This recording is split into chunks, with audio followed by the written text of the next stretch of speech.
はじめまして、エイジュンです。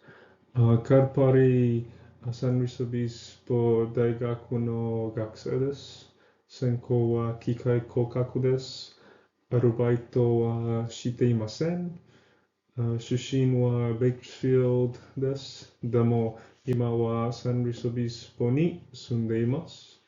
日本にいつか行きたいので日本語を勉強しました。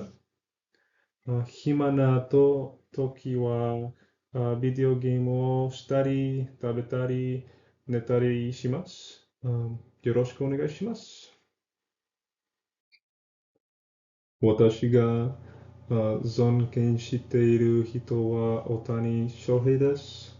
彼はプロ野球選手です。岩手県の出身です。花巻東高校卒業しました。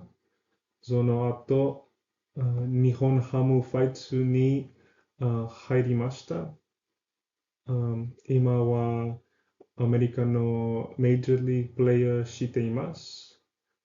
ピッチャーとしても、バッターとしてもとても上手です。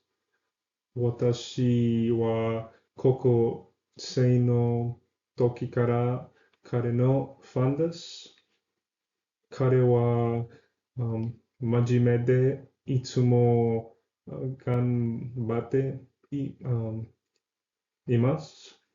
だから私は大谷選手をとても尊敬しています。